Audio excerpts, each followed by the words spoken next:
A nova geração do Honda HR-V chegou na metade de 2022, mas ainda é novidade em 2023. E agora chegou a nossa vez de experimentar. O novo Honda HR-V está para a avaliação aqui do Veículos e Velocidade e a gente mostra a partir de agora.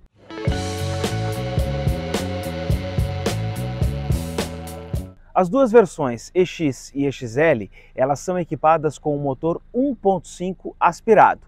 Já as versões Advance e a versão Touring, estas são equipadas com motor 1.5 turbo.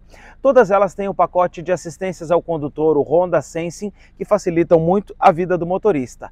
Mas nós vamos conhecer esta aqui, que é a versão 1.5 EXL. Ela é a topo de linha quando a gente fala da versão aspirada.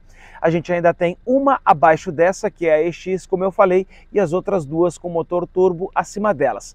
A gente vai se concentrar nela, mas também vamos dizer um pouco dos equipamentos que tem nas outras versões.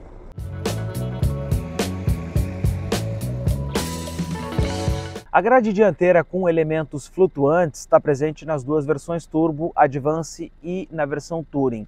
Esta aqui, EXL, tem a grade com esses elementos horizontais. E um outro desenho que a gente percebe aqui na parte de baixo é justamente essa parte um pouco mais saliente aqui, com a grade também em elementos aqui, né, nesses losangos aqui, mas tem essas pontas aqui. E o interessante é que o conjunto de iluminação aqui do novo Honda HR-V, ele é totalmente em LED. Primeiro, a gente está vendo aqui a posição da luz baixa acionada. Esta parte superior aqui, ela funciona como a guia de lanterna. Vamos dar uma olhadinha um pouco no que a gente tem aqui no conjunto de iluminação. A partir de agora, todas as luzes estão desligadas. No momento em que a gente aciona aqui o modo automático, ele já, como está com o carro ligado, ele aciona automaticamente a luz diurna. E depois a gente também tem a possibilidade do acionamento da luz baixa ou luz alta. E aqui na parte de baixo do para-choque, a gente tem este filete em LED que funciona como farol de neblina. Ele está presente a partir da versão EXL, só a EX não tem. E ainda que não pareça que ele é tão forte, ele funciona assim muito bem com uma iluminação projetada bem na parte da frente do carro e bem mais aberta, que complementa a luz baixa. Desde a ponta aqui do capô, a gente já vê uma linha, né, de cintura bem horizontal aqui no novo HR-V, diferente um pouco inclusive do que a gente tinha lá na geração passada.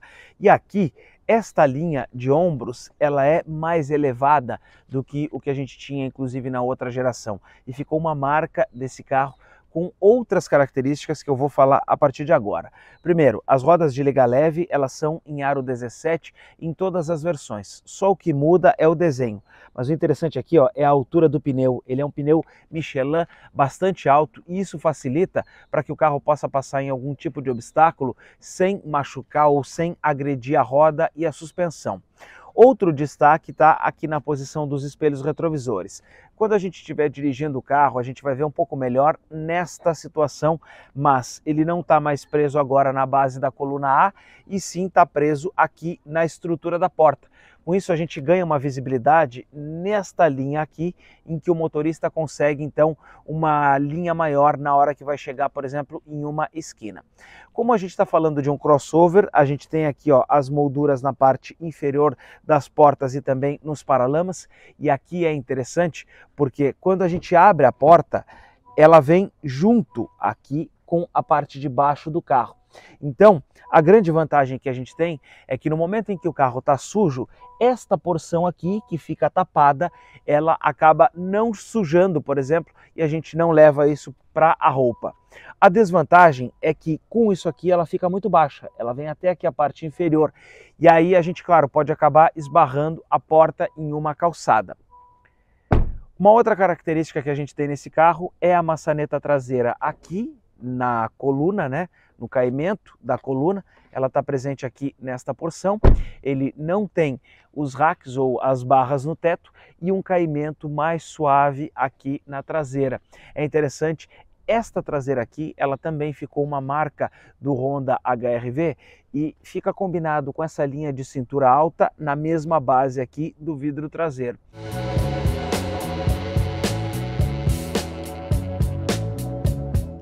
Outra característica desse desenho é realmente ter superfícies lisas, tanto que a gente tem essa porção aqui, quase toda ela, né, sem elementos, com mais a área de lataria. O que a gente percebe aqui é que essa parte aqui do para-choque que não tem pintura está quase na linha aqui da tampa do porta-malas. Com isso, a gente pode sim ter algum descuido e acabar com a tampa amassada. Agora, o estilo do carro também é complementado por essas lanternas que tem uma porção em LED que vai de uma ponta a outra do carro. Olha só, a gente acendendo as lanternas tem este elemento aqui embaixo, mas ela acende de uma ponta a outra do carro. É bem interessante. Quando a gente aciona, por exemplo, a seta, a gente percebe aqui o pisca-pisca ali, que é uma luz incandescente. No entanto, esta luz aqui, que é a iluminação de posição, ela é sim em LED. Câmera de ré e sensor de estacionamento também estão aqui na parte de trás do porta-malas e a gente abre ele aqui por cima da placa. A tampa é grande, mas o que a gente vê é um bom espaço e com uma facilidade bastante interessante. A gente pode estar, por exemplo, com malas ou bolsas na mão e consegue colocá-las dentro do porta-malas porque a tampa abre até a parte mais inferior aqui do para-choque. Isso é bom justamente para facilitar a colocação ou quando você precisa tirar bagagem. Eu estou falando de um compartimento aqui que tem 354 litros de capacidade e que tem, vamos olhar aqui, iluminação em LED na esquerda e também iluminação em LED na direita. Forração com carpete no centro, plástico de boa qualidade aqui nas laterais. E aqui tem um ganchinho para a gente pendurar sacolas. Mas a funcionalidade desse porta-malas também está quando a gente utiliza o Magic Seat, que é a função dos assentos rebatíveis aqui do Honda HR-V. Basta por este botão aqui no banco a gente fazer um dos acionamentos e a gente tem aqui praticamente uma superfície plana de porta-malas quando precisar utilizar toda essa área para carregar carga. Eu vou falar mais sobre o Magic Seat daqui a pouco.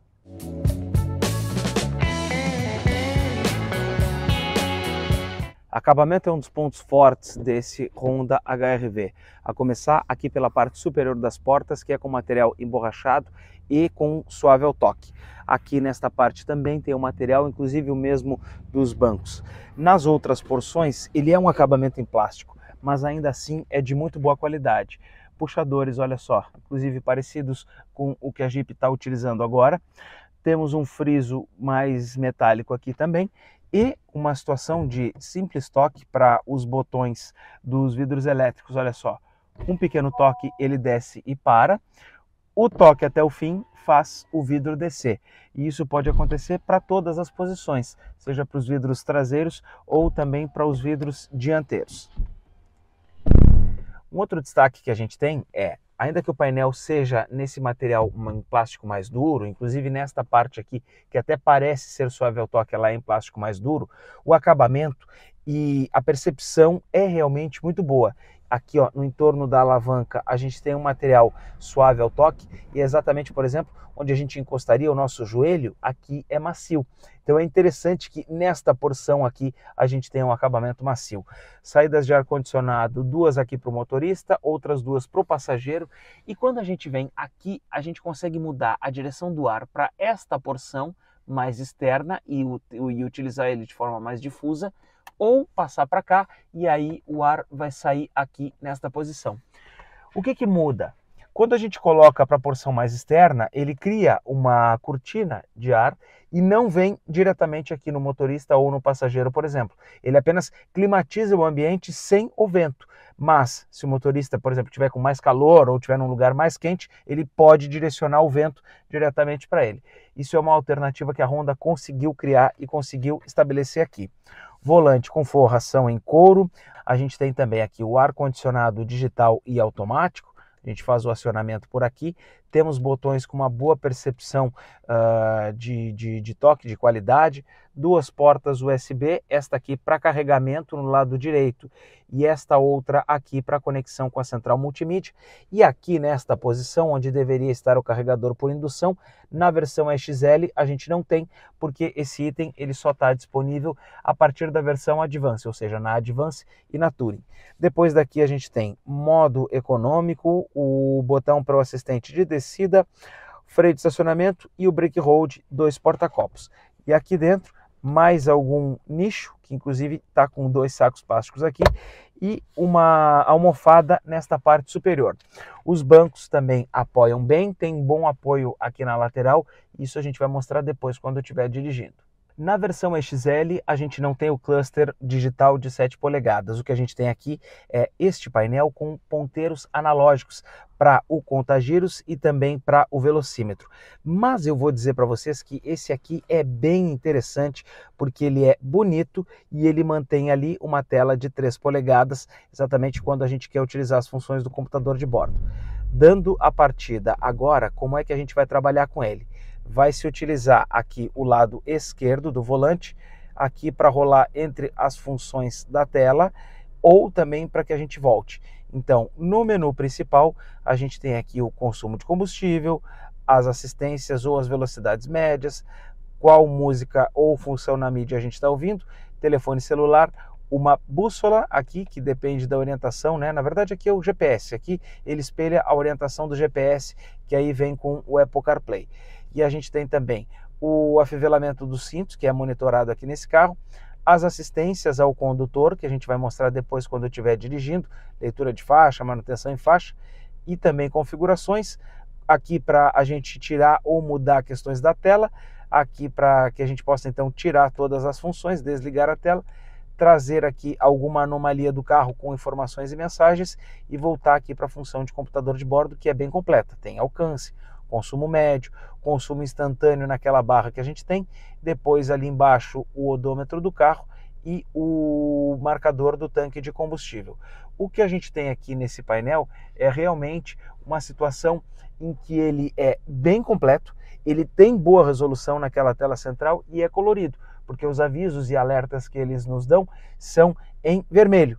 E ali a gente já tem a indicação dos sistemas de radares, né, dos alertas, né, dos sensores no exterior do carro. A gente tem ele ali naquela porção verde. Então, ele pode não ser uma tela totalmente digital, Full HD, mas ele é muito funcional e é muito mais interessante que esta tela analógica esteja aqui do que se ela simplesmente tivesse aqui uma tela digital para me espelhar um ponteiro do contagiros. Assim é bem mais interessante. A tela da central multimídia, ela tem 7 polegadas, é bem próxima, se não a mesma, que a gente já viu lá no Honda City. É uma característica dos carros japoneses que eles não têm tela flutuante. Então, para isso, o que Honda e Toyota colocam? Este aplique em plástico aqui na parte de trás da tela. Isso faz com que a gente tenha a sensação até que tem uma TV de tubo aqui. Particularmente eu não acho isso bonito, eu acho que a tela flutuante seria mais interessante, mas é uma característica dessas duas marcas japonesas, porque a gente já viu essa solução em outros modelos. Como esta tela tem esse desenho aqui em tom azulado, roxo, enfim, ela não casa muito com o que a gente tem aqui no painel, parecem coisas bem diferentes e ela parece uma tela que foi colocada depois. Mas o que a gente tem de muito bom aqui é a qualidade de som, esse carro tem um áudio muito bom.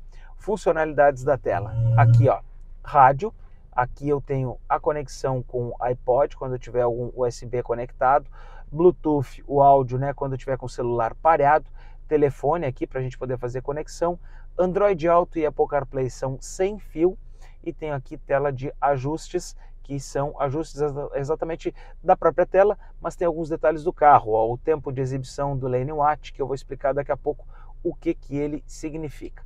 Posso voltar para a tela de Home aqui. E agora, o que é o Lane Watch? A gente vai ver isso em operação quando eu estiver dirigindo, mas ao dar a seta para a direita, automaticamente ele joga aqui uma câmera que tem lá no espelho retrovisor do lado direito. E quando eu aperto no botão aqui na alavanca da seta, ele também aparece a mesma imagem da câmera, mas essa função a gente vai ver melhor quando eu estiver andando no carro.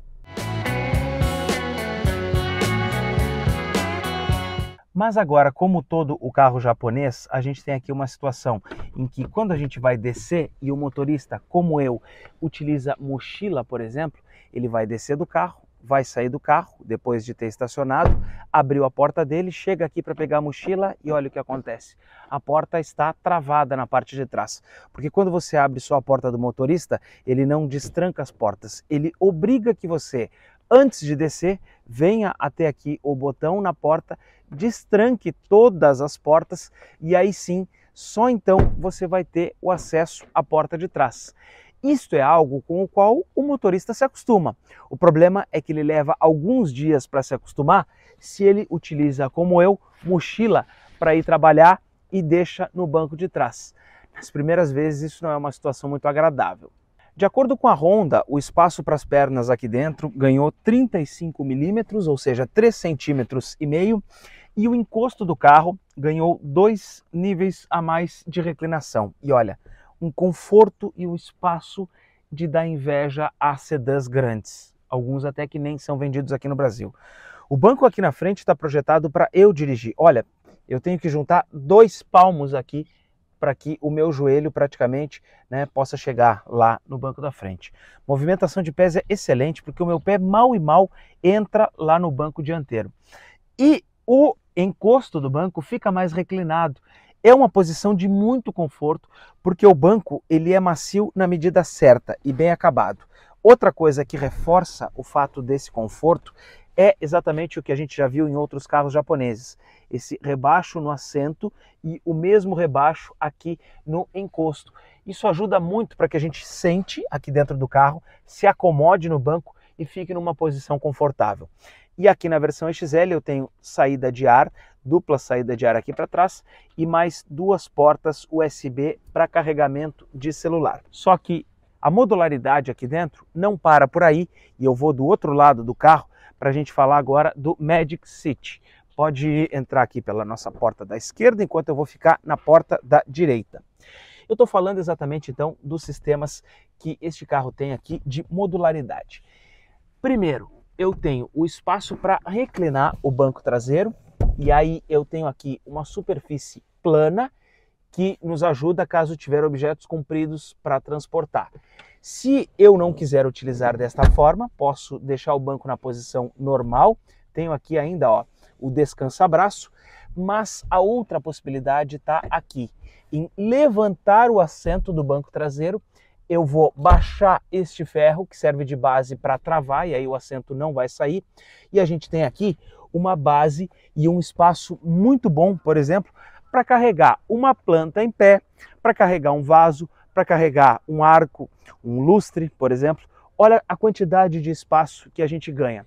Esses carros da Honda conseguem esta funcionalidade justamente porque eles têm o tanque de combustível na frente dos bancos dianteiros e aí acaba deixando mais espaço para toda essa modularidade atrás. A chave desta versão XL é uma chave presencial, chave então que eu posso mantê-la no bolso para quando descer do carro for travar. E aí eu consigo travar simplesmente, não tem botão aqui na maçaneta, mas basta eu passar a mão aqui na parte de cima para que ele trave as portas e faça o rebatimento dos retrovisores. Mas como estamos falando de um carro japonês, é óbvio que ele não levanta os vidros. Para que eu possa levantar os vidros, aí eu tenho que vir aqui na chave, apertar uma vez no botão de travamento, apertar e segurar o botão de travamento. Mas se eu soltar, ele para de fechar o vidro e aí eu preciso aguardar até que ele suba o vidro completamente para poder então soltar a chave e guardá-la novamente. Mas aqui no Honda eu achei interessante porque outros carros você tem que apertar no botão aqui para poder abrir, mas no Honda basta que você posicione a mão aqui atrás porque ele já tem um sensor e aí então ele abre o carro e aí consegue então nos permitir o acesso para dentro do veículo.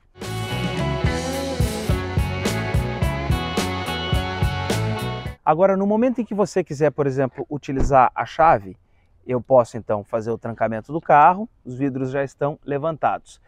Depois que eu sair do carro e vou voltar para ele novamente, eu vou utilizar o botão aqui ó, de abertura das portas para destravar o veículo.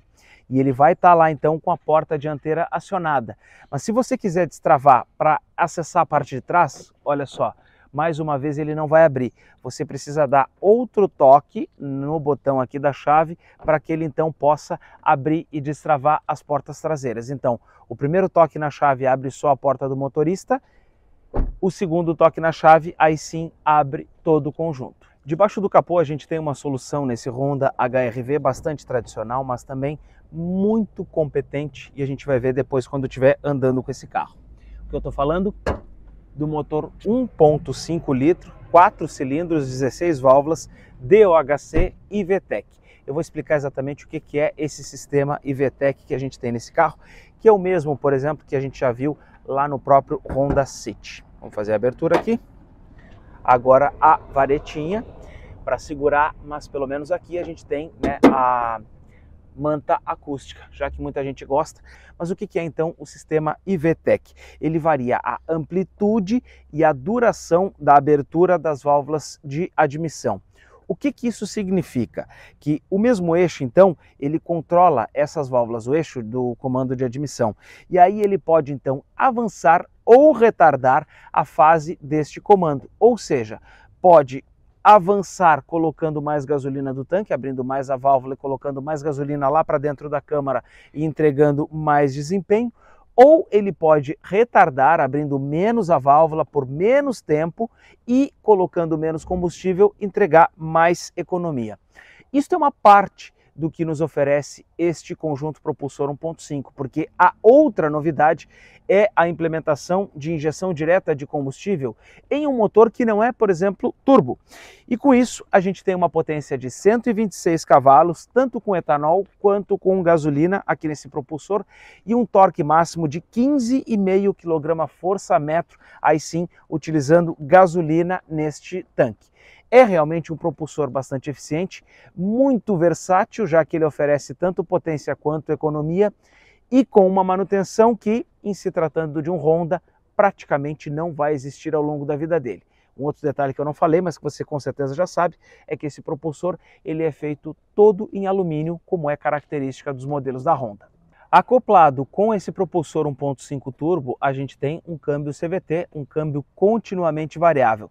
É aquele câmbio que não tem marchas definidas, apenas duas polias que aumentam ou diminuem de tamanho conforme a necessidade, seja de mais torque ou seja de mais desempenho.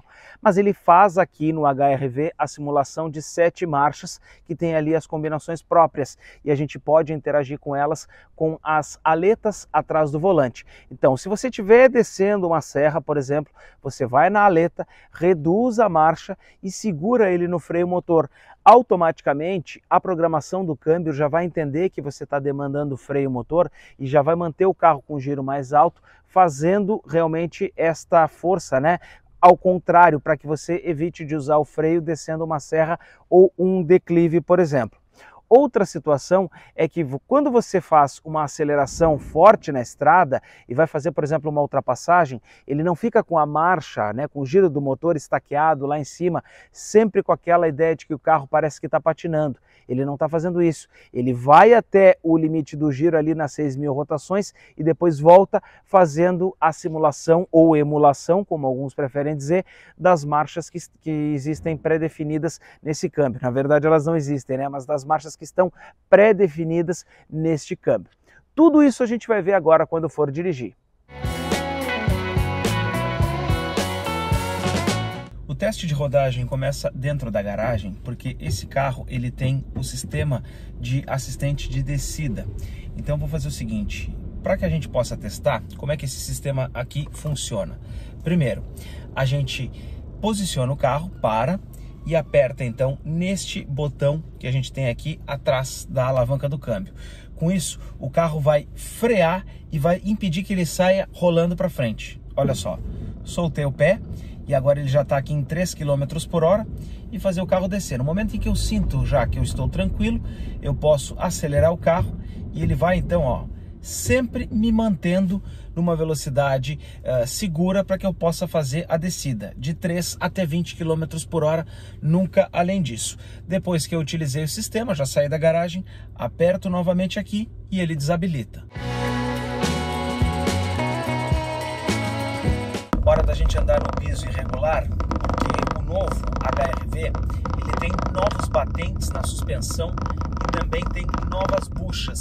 Com tudo isso, a gente tem uma condição melhor para esse carro absorver, por exemplo, buraco, pedra e andar, por exemplo, em ruas como essa aqui de pedra irregular, metade pedra, metade asfalto. Vou mirar num buraco, olha só.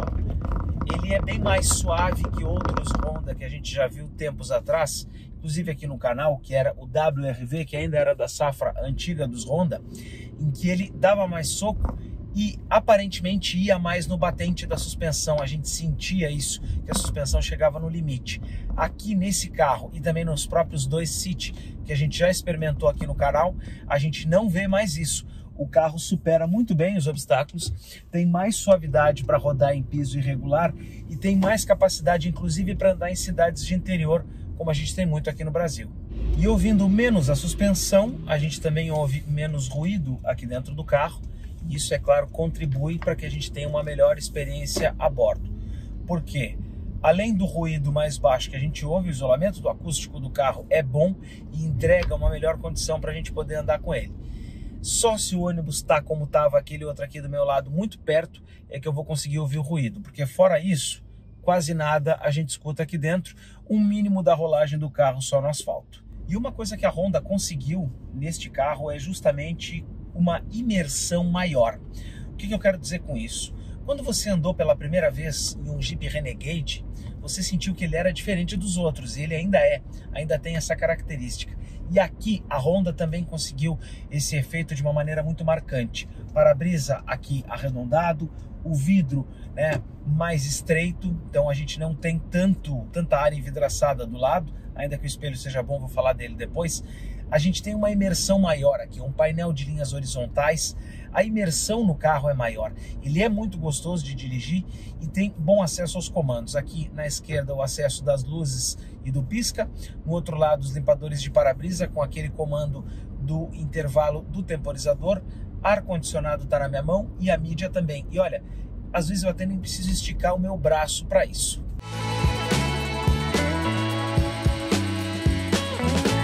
Vamos ver a aceleração aqui dentro da cidade, subindo a clive, apertei mais forte.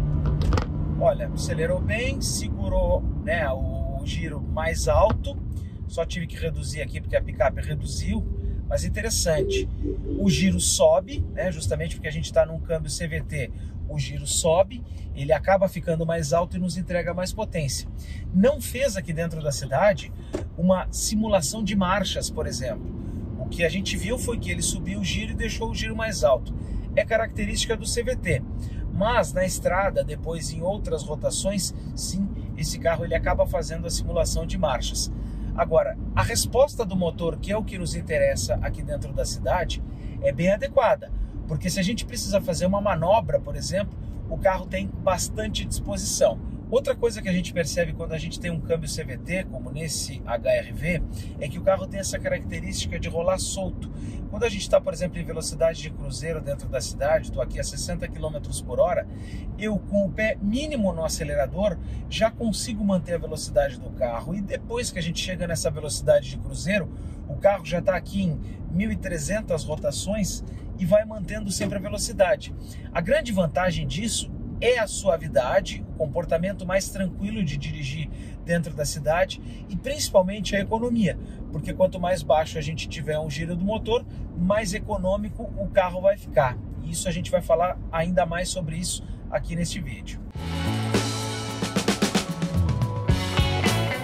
Antes é interessante falar também da posição de dirigir, porque ainda que o vidro seja mais estreito que no HR-V anterior, a gente consegue ter uma posição mais elevada e o motorista pode escolher, porque se ele baixar o banco e gostar de dirigir em posição esportiva, ele alcança isso porque esta linha aqui dos ombros é mais alta.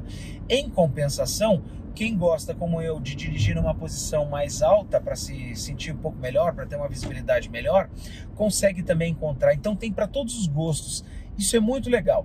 E como o carro é um pouco mais alto do chão, eu vou fazer o seguinte, ó. Vou abusar, quase 60 por hora na lombada elevada e... Olha, fazia tempo, até vou ajustar o celular aqui, fazia tempo que a gente não passava com tanta rapidez na lombada elevada, porque a gente não conseguia essa experiência. E o carro aqui, nesse soco, ele acabou, né, chegando um pouco mais perto do limite. Mas olha, precisou de muito. Aqui eu vou dar uma chance pro HR-V, vamos fazer o seguinte, ó, 40 km por hora e eu vou passar no quebra-molas, ó, passou, deu uma sacudida, mas aqui ele não foi no fim de curso. Então ele só foi no fim de curso quando eu abusei completamente do carro. Não é para ser feito isso que eu fiz. Eu só aproveitei a situação e resolvi, né, elevar ao limite. E ainda assim o carro se comportou bem, porque ele foi no batente quando estava em uma situação completamente adversa, para a qual nenhum carro é feito para ser conduzido. Então, realmente, a eficiência da suspensão, os novos batentes, novas buchas que esse carro recebeu em relação ao HR-V anterior, com certeza estão fazendo efeito para nos dar mais suavidade neste carro para rodar todo dia e também mais capacidade para passar por obstáculos sem que a gente tenha socos aqui dentro do carro. E uma coisa legal aqui é o Lane Watch, que projeta a câmera lá embaixo do espelho retrovisor do lado direito. Essa câmera fica projetada aqui na mídia enquanto eu dou a seta. Eu posso também acioná-la pela ponta da alavanca esquerda aqui. E aí o que acontece? Ele amplia a minha visão, porque essa câmera ela está exatamente no ponto cego do motorista lá no espelho retrovisor do lado direito. O que eu ganho com isso? Ao me projetar para olhar para aquele espelho retrovisor que a gente tem lá, eu consigo passar o meu olho aqui primeiro, na central multimídia, amplio a minha visão, vejo se não tem um carro no meu ponto cego e depois eu concluo a visualização lá pelo espelho retrovisor. Então, esse sistema é interessante, olha só o carro se aproximando aqui do lado. Esse sistema é interessante. É claro, ele só funciona para o lado da direita, porque para o lado da esquerda, quando a gente dá a seta, a gente não vai ter a projeção, né, aqui na mídia, já que a mídia está à minha direita. Então, é um complemento e que nos traz mais segurança.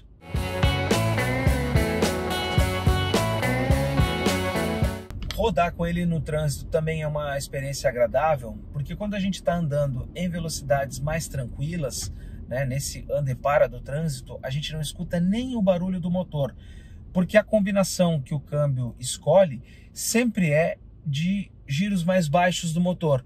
E aí com isso, o que a gente tem? Condição de menos barulho, menos ruído, e para cá, para dentro do carro, é uma situação de mais tranquilidade e mais conforto. Por exemplo, tem carros no meu entorno e eu praticamente não escuto barulho, apenas um pouco aqui, ó, a moto quando passa, por exemplo. Outra situação é a facilidade de manobra, porque a visibilidade, ainda que os vidros sejam mais estreitos do que outros carros, por exemplo, a gente tem uma visibilidade interessante, a gente consegue enxergar todo o carro. E a posição dos espelhos retrovisores, isso é interessante, mais recuada e não presa lá na base da coluna A, da coluna do para-brisa, faz com que a gente tenha aqui mais visibilidade. Eu consigo olhar nesta posição em que eu tenho, nessa diagonal, à frente do espelho, para poder visualizar, por exemplo, quando eu vou entrar numa rua, para ver se não vem vindo carro nessa porção. O que isso me traz de diferente em relação a outros carros que a gente encontra, que a gente dirige quando o espelho é mais lá na frente, né? É que ao trazer o espelho mais para cá, para a base da porta, ele está mais perto da gente. Então a gente sente os espelhos retrovisores mais perto. Mas quando a gente acostuma com isso, é mais interessante, porque essa visibilidade que a gente tem aqui faz toda a diferença para que a gente não, por exemplo, invada uma rua preferencial durante o trânsito. E aqui nessa rua, aqui Avenida Praia de Belas em Porto Alegre, em que a gente tem um asfalto todo desnivelado, pouca coisa a gente copia para cá para dentro. A suspensão filtra bastante, suspensão não dá nenhum tranco, é tudo muito suave, é um rodar suave e macio que a gente tem dentro desse carro. E com isso, né, a experiência de condução ela fica muito agradável para quem gosta, né, de ir de um ponto A ao ponto B com tranquilidade, serenidade e bastante conforto. Olha só, até quando a gente passa num piso de concreto, que tem aqueles vãos de dilatação, a gente consegue se comportar bem no trânsito, consegue sentir, né, o carro de uma maneira mais suave, mais tranquila. Vou abusar um pouco, vamos pegar aqui, ó, normalmente aqui passa ônibus, eu vou em cima, ó, a gente sente que o pneu, né, tá trabalhando, mas no banco em si, no assento, não percebo quase nada da ondulação do piso aqui dentro do carro. É realmente uma experiência interessante e de muito conforto dentro desse HR-V. E quando a gente vai acelerar e retomar a velocidade, por exemplo, depois de ter saído de um semáforo, a gente não precisa também tocar com o pé muito fundo para o carro ganhar velocidade. Basta acompanhar o fluxo. O carro da frente andou, aqui a gente tem uma viatura da polícia, né? O carro da frente andou, basta você dar uma tocada no acelerador, fazendo acelerações leves e progressivas, que o carro já vai te atender. Não precisa, por exemplo, afundar o pé, olha só, fazer o giro subir porque às vezes o carro da frente nem anda e você já está encostando nele. Então, fazendo acelerações mais leves, mais progressivas, com esse conjunto de câmbio CVT, ele não eleva o giro do carro e favorece bastante o consumo que a gente tem aqui dentro da cidade. E é sobre isso que eu quero falar agora, porque ainda que a gente esteja num carro hoje de um padrão já médio, este carro é muito econômico e ele conseguiu, desde ontem em que nós estamos rodando com o carro, a gente já rodou aqui 70 km com ele e a gente está com uma média de 12 km com litro dentro da cidade com gasolina e ar-condicionado ligado. É uma média bastante interessante, porque ontem a gente pegou trânsito, a gente pegou situações de muito semáforo. O Ferlauto, por exemplo, dirigiu esse carro e ele dirige de uma maneira, uma tocada um pouco mais agressiva, então com certeza gastou mais enquanto ele estava com ele. Agora comigo, que tem o pé um pouco mais leve, consigo deixar ele mais econômico. Mas ainda assim, 12 km com litro na cidade, perdão, é uma média excelente para um carro, especialmente um carro de porte médio.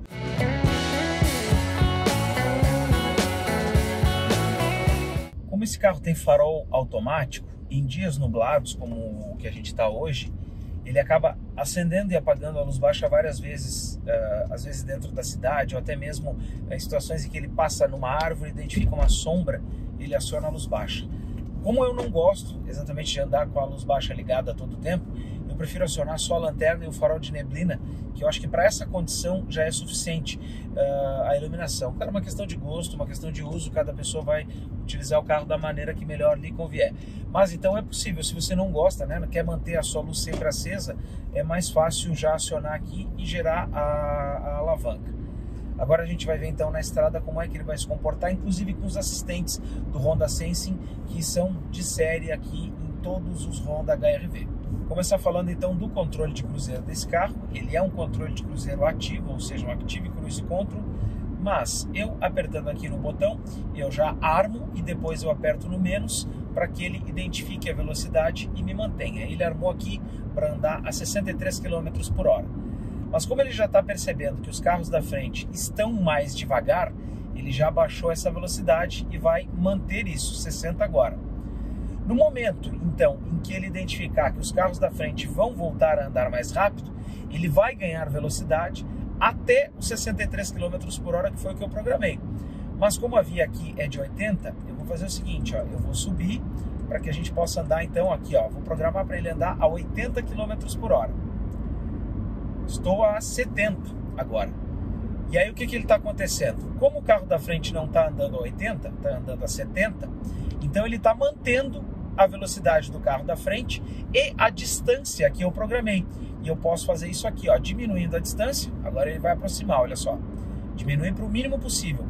Então, ele vai aumentar ou diminuir a distância conforme o que eu programar aqui. Agora foi para a distância mais alta. O que ele vai fazer?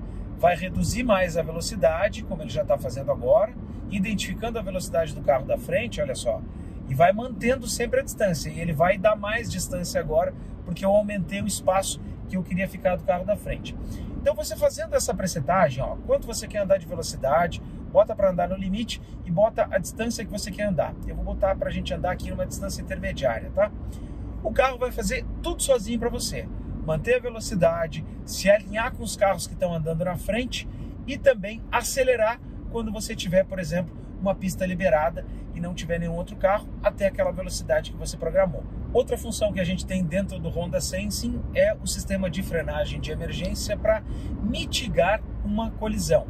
Então vou fazer o seguinte agora, eu vou acelerar de uma maneira mais intensa contra esse carro que está aqui na frente, olha só. Ó, já apareceu aqui no painel ali o alerta, ele já piscou em laranja e me deu o alerta sonoro, né? Deu o bip, né? A gente viu que o carro entrou na frente e seguiu. Então ele me deu o alerta aqui na frente. O que que ele identifica? Esse sistema ele pode identificar tanto carros à nossa frente, quanto motos, bicicletas e até pedestres, e emitir esse alerta para cá, para o motorista. Já falei isso em outros carros.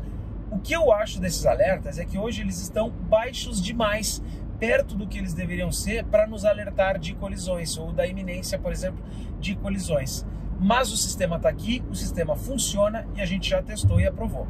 Quando a gente aciona todos os sistemas, primeiro ele aparece ali no painel as duas faixinhas em branco, e depois que a gente então está rodando numa determinada velocidade, elas vão ficar verdes quando o carro consegue identificar. Então olha só, eu vou tirar a mão do volante, ó, e a gente está numa curva e ele está me jogando para o centro da faixa para manter o carro rodando sempre no centro da faixa.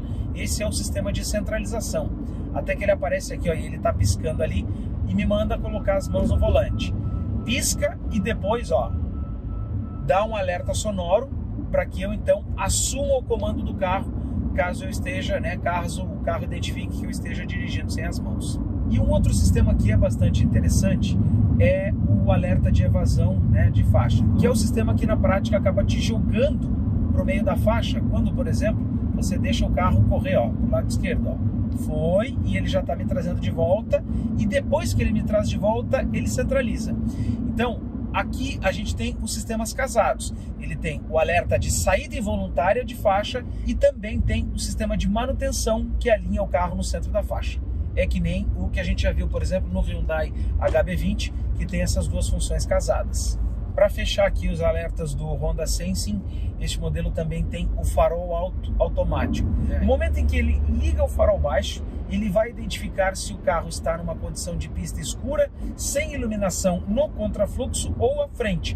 E aí ele vai acionar o farol alto. No momento em que ele identifica um carro na frente ou um farol no sentido contrário, ele vai baixar a luz. E ele vai fazendo isso de forma automática, sem que você precise se preocupar. Então, se você está andando numa estrada de pista simples, por exemplo, à noite, o carro faz tudo sozinho para você.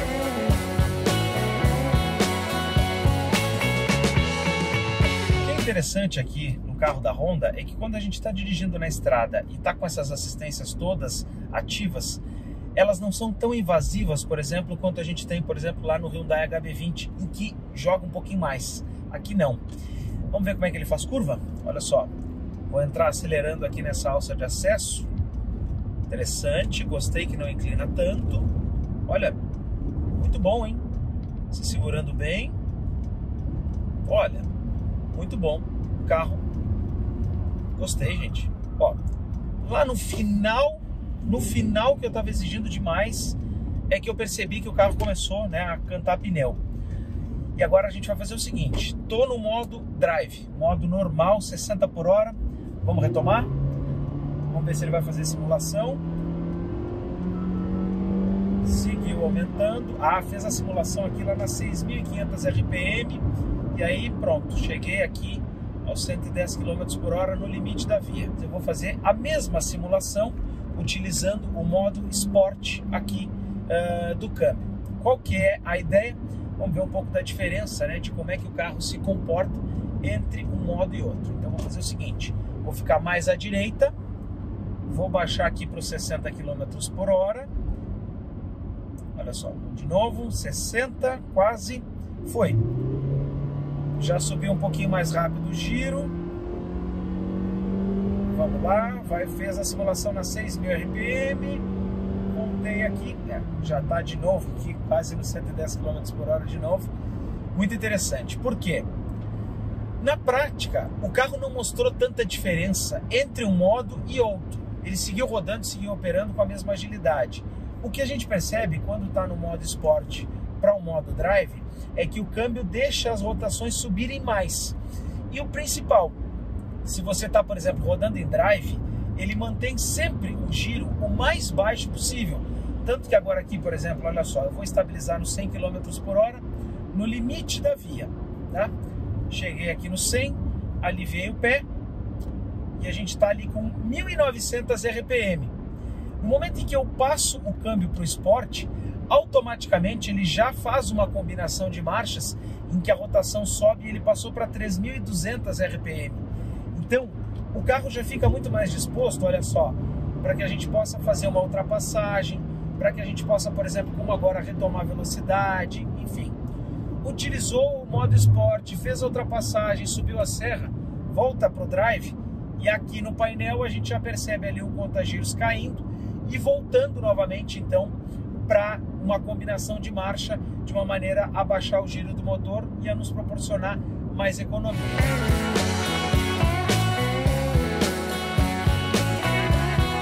comportamento rodoviário do carro muito interessante, passa por ondulações, né, de uma forma suave, não é um carro que fica nos dando soco e ao mesmo tempo não é aquela coisa molenga também. É interessante, ele roda bem, roda com suavidade, roda com conforto.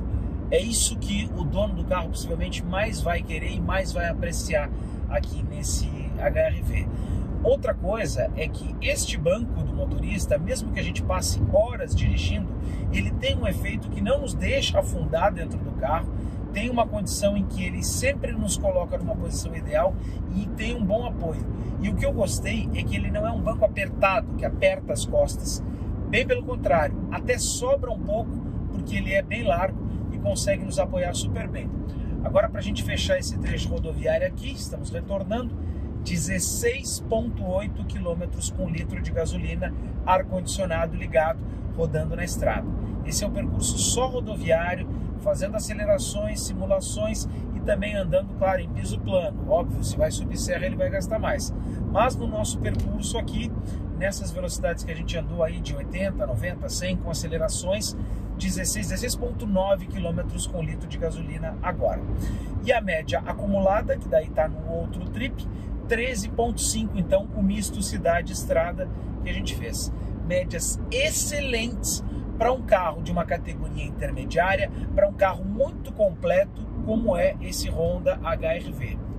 Belo trabalho que a Honda conseguiu fazer com esse motor, porque ainda que ele seja 4 cilindros, 1.5 aspirado, ele tem injeção direta de combustível, como eu falei, ele consegue médias excelentes de combustível.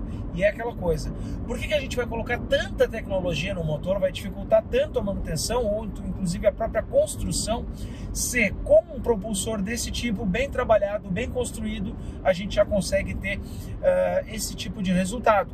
Porque a longo prazo, quando você tiver um carro com 7, 8, 10 anos de uso, ou 100, 150 mil quilômetros, ele vai devolver para você isso em uma manutenção mais fácil ou praticamente nada de visita em mecânico. Quando o novo Honda HR-V chegou, olhando de cara, a gente até estranhou um pouco o desenho que ele trouxe.